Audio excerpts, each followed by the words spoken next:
Okay.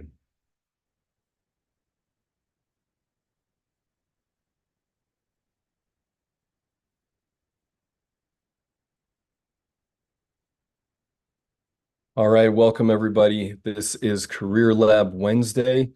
I am your host, George Miller, and I am here to talk to you about the power of listening. As we have been exploring social and emotional intelligence and career through the lens of EQ, this is an incredibly important piece of emotional intelligence. And if you've joined in before, you know that I like to talk about emotional intelligence being you getting to know yourself, understanding your feelings. Because as you do that, you will understand other people. And if you're asking people to go to do something challenging, if you're a leader and you're asking others to face their limiting beliefs, face their fears about things, it's very helpful for them to know that you do that. And you're going to be able to understand others better when you first face yourself, when you first really get to know your feelings. This will allow you to be able to see and feel and understand other people more. It will allow you to listen. Because a lot of what happens in conversations is that people are just waiting for them to say the next thing. Like they're listening so that they can respond to somebody else. And that's not really listening. That's just waiting for them to finish talking so that you can talk. And there's only so much that can happen in conversations like that. And so, you've got everybody has friends and family that they might have a deeper connection with. But if you are out networking, you're meeting with a new coworker, it's going to serve you to be able to listen. And to really listen to somebody requires you being more present with your feelings. Because at the most basic level, you know, there's a if you are waiting for your turn to speak, there's a good chance that you're in a feeling scarcity, that you're afraid, that there's not going to be enough time for you or some kind of thing like that. And if you're unconscious to that fear, it's going to run you, it's going to drive you, it's going to be a an unconscious thing that's happening for you that is kind of determining your behavior.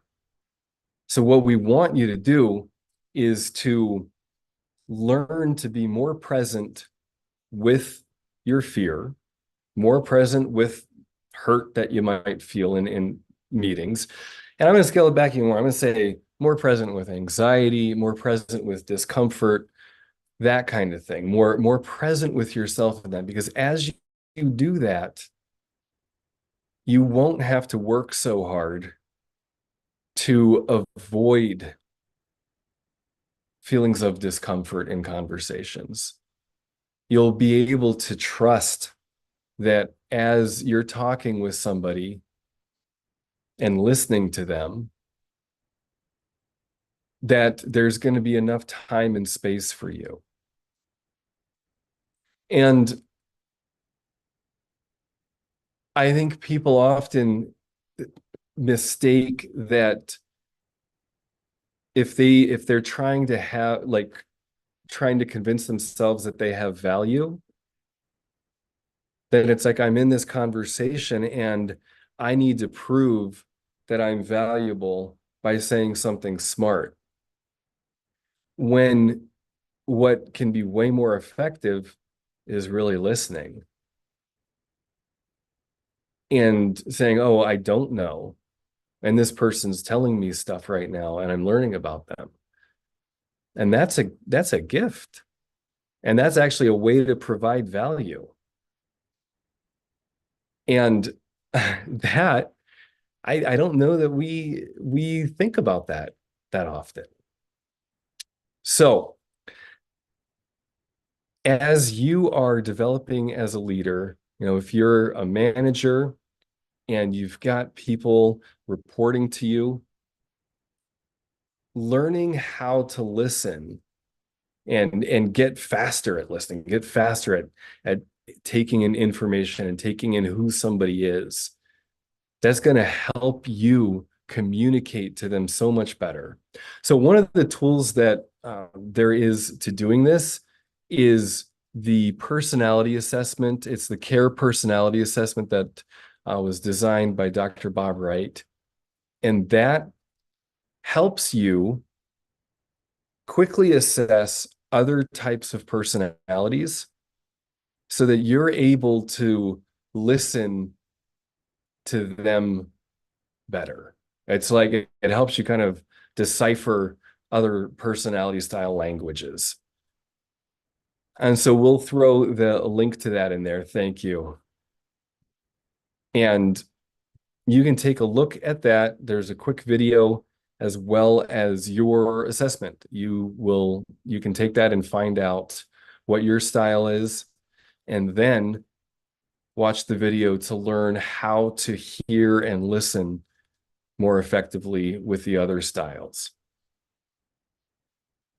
So when let's blow this up a little bit from just a one-to-one meeting. If you're in a group environment and you're really listening to what's happening in that work meeting or any meeting for that matter, it's going to help you ask better questions.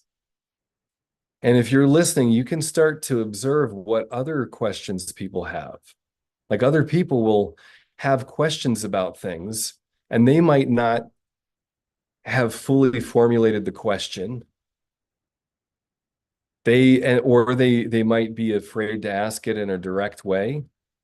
And you can start to pick up on what other people are wanting. You can start to be aware of where people are at. And then you can take lead and you can ask a question that somebody else didn't do as good of a job of asking. Or you can ask them to say more. Ask them to say, what do you mean? So there's a big range of things that will open up to you as you learn to listen more. I think about this story, I had an art teacher as a really, really good painter. And he was a good teacher. He made quite an impact on me. We were all in, in class. And at this point, I was a junior in art school. And a student asks this teacher, hey, why are you training us as painters when you know that only one or two of us are ever going to actually make a living doing this? So how is this not a waste of your time? It's a really good question they asked him. But what he said, and it stuck with me ever since, which was, oh, I'm teaching you how to see. Most people go through life and don't really know how to see things, don't really know how to look at stuff. You're all learning how to be observant in ways that if you weren't taking this class with me, you wouldn't be. So yeah, a lot of you are going to get into marketing. A lot of you are going to, you're going to go do whatever. I become a coach, but that always served me. And it can translate easily over to listening. So, I spent years learning how to really see. So I've got that in my pocket. And now as a coach, I'm developing the skills to listen, to really listen to other people. And as I do that, it's like it creates a vacuum. And people will share stuff with me in a 15 to 30-minute meeting. And I'm like, I've never told anybody that before. In fact, I didn't even know I was thinking that.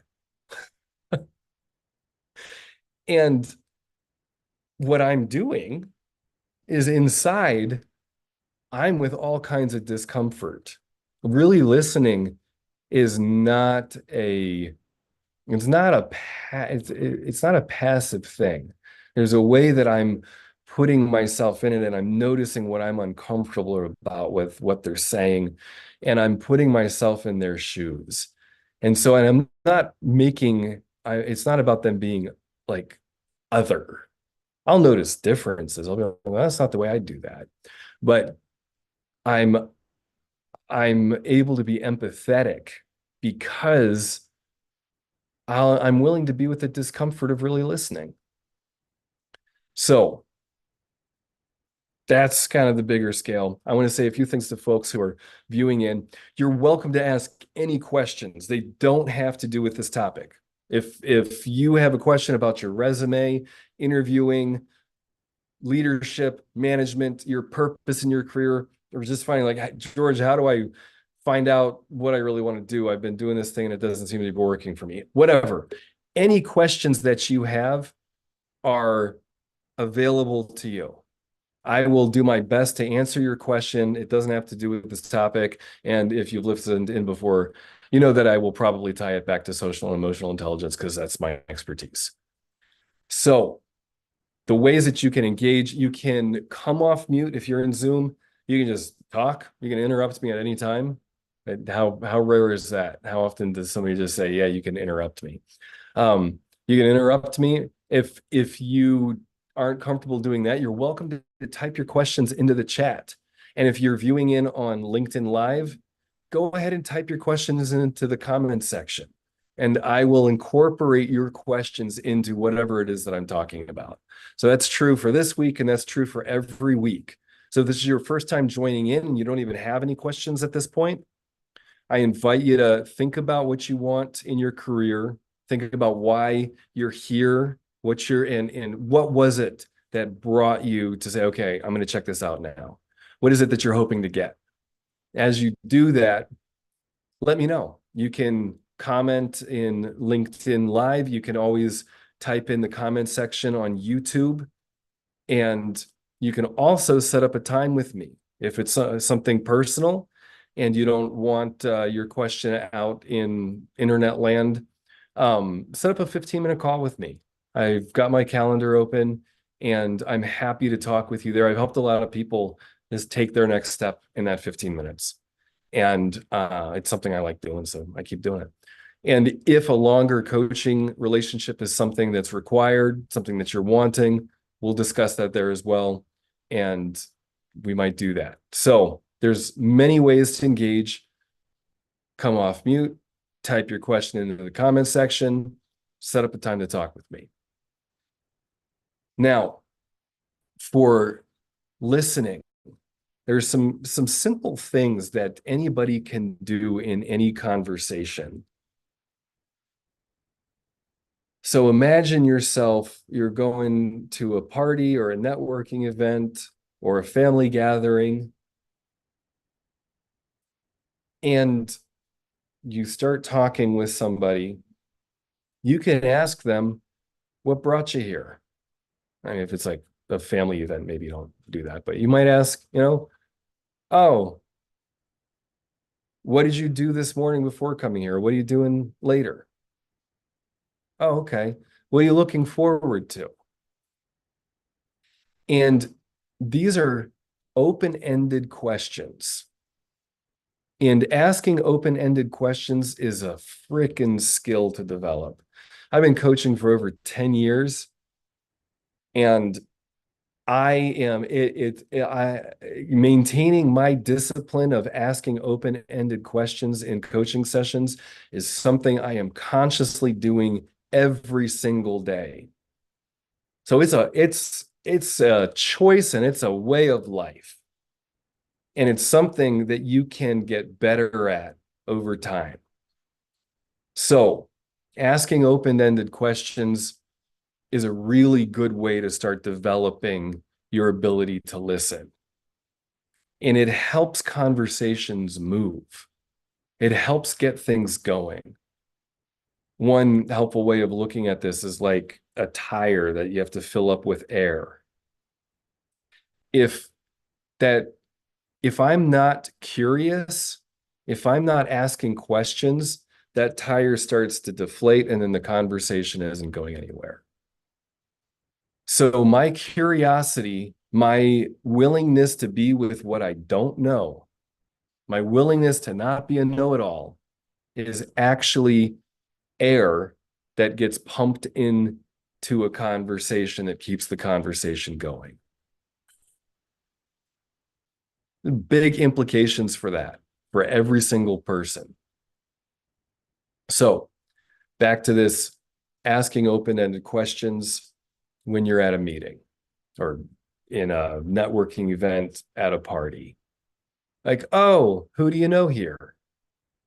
Okay. What are you all working on? And then when they start talking, sometimes you're going to need to invite them to share more. So here's some little nuggets that you can take with you and just use these. And it might feel kind of awkward at first, but you'll get used to it quickly. Just say, tell me more. You ask somebody like, oh, what brought you here tonight? If you're at a networking event and they're like, oh, my company, and then you might notice kind of this like pause and you say, oh, say more. And then they'll start sharing some more. Oh, tell me about that. If there's a specific thing they've brought up that you're interested in, well, say more about that. It's an open-ended question.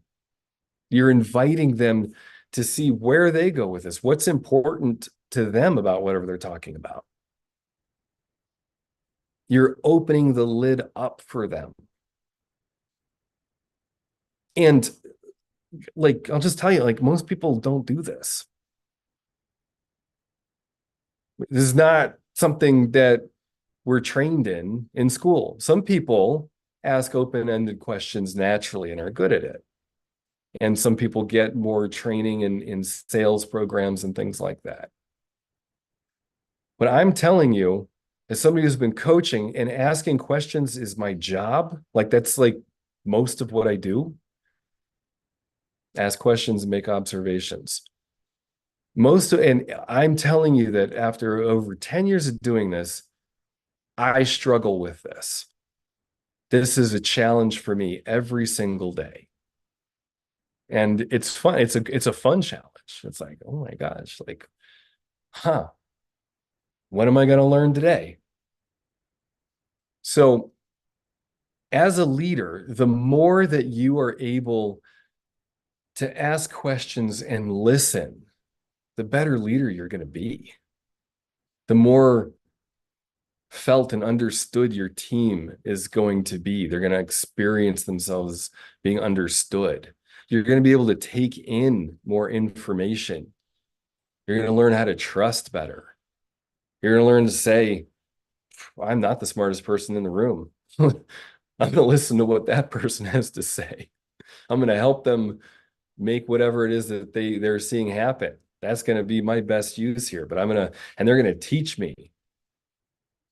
They understand stuff better than I do, so I'm going to learn from them. And as you do this, you get more and more confident in yourself as a person instead of in what you know. And that will take you a long way. That will help you significantly. It will help you in complex situations. It will help you anticipate challenges. It's like developing the ability to stay conscious with the unknown while you don't know exactly what's happening. Because so much of what we've done in the past is if I don't know something, I try to shrink the box. I try to shrink the situation to what I understand. And so I make a lot of mistakes that way then. I'm trying to change reality. And it doesn't work that way. I'm trying to fit something that doesn't fit into a box, and then I wonder why I'm so frustrated.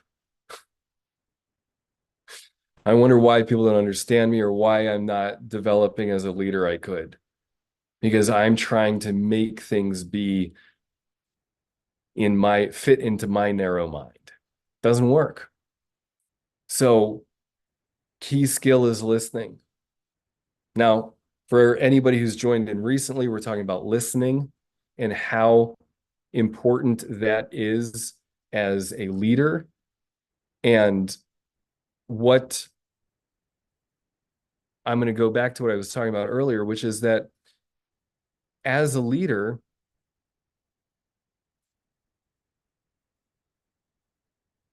if I'm going to be listening, I need to be willing to be with my own discomfort. And so a key thing that you can do is to start recognizing when you're feeling anxiety. Start recognizing when you're feeling discomfort and just notice it. Instead of trying to fix stuff, instead of trying to like get away from that discomfort, just be like, whoa, I'm really uncomfortable right now. Whoa, what's happening is I'm really uncomfortable right now. Whoa. Okay. So then that is a key thing that's going to help you so much to listen better, because you're getting in those reps of discomfort. You're getting in that experience within yourself that you know that you're going to be able to stay conscious, stay present while you're uncomfortable with a meeting, with interacting with somebody, with whatever. Because it will require you to be with your discomfort to listen to the degree to which you could. And again, for anybody who's joining in, it can be helpful to have some steps in knowing how to improve your listening skills. So I'm sharing again the personality assessment. There's a link to it. I don't know, it takes 5 to 15 minutes, depending on how fast you take multiple choice questions. And then there's a video that will help you digest it. Most people who take it say that it's helpful to do the assessment first, and then you watch the video and you kind of know where you fit in the personality styles, and it helps you see other people, helps you see other personality styles better. Thank you, Jane. Okay, so we're coming up on halfway mark here. I invite anybody who's got any questions, type your questions into the chat, into the comment section. Again, your questions, you don't have to ask questions about listening. You can ask questions about anything, and my job is to listen and understand and ask more questions, etc., and to educate if I can. So I invite you to ask any questions career related in the comments section in the chat here.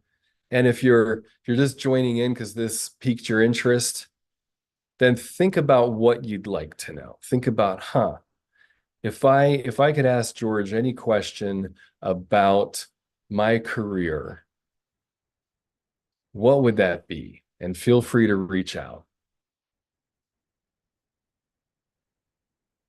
Okay, well, as we're coming up on the halfway mark here, I may move on. I want to share for everybody that I have my YouTube channel, which you can access, that has more educational videos, has more career related content and social and emotional intelligence content. And if you want, I have a course that takes you through how to accelerate in your career. It takes you through resume, interviewing, and then most importantly, it takes you through networking. It takes you through how to talk about yourself, how to share your story in a shortened way or in a longer way. It helps you identify who you're talking to, helps you assess what they're looking for and how you can be of service to other people, and helps you learn more about yourself so that you can communicate your gifts in a more focused, coherent way with people. So there's that link to that course. Take a look at that. And if you want coaching included with that course, that the course is videos and worksheets. But if you want to include coaching with it, set up a time with me. Okay, everybody, as you are going into the rest of your week, I am going to invite you to practice the phrases say more, tell me more, or oh, I'd like to know more about that. And just start picturing yourself where you could ask that question. Because again, those are good open-ended questions, easy to use once you get the hang of it. And it's exhilarating. It's exhilarating to be in a conversation with somebody where you don't know where it's going, where you don't know what they're going to reveal to you. It's totally exciting, and you will learn more about yourself and the world. Okay. Well, blessings, everybody. Take care. Again, I am George Miller, your host here at Career Lab Wednesday, and I will be back next week, noon Central Time. All right, take care, everybody.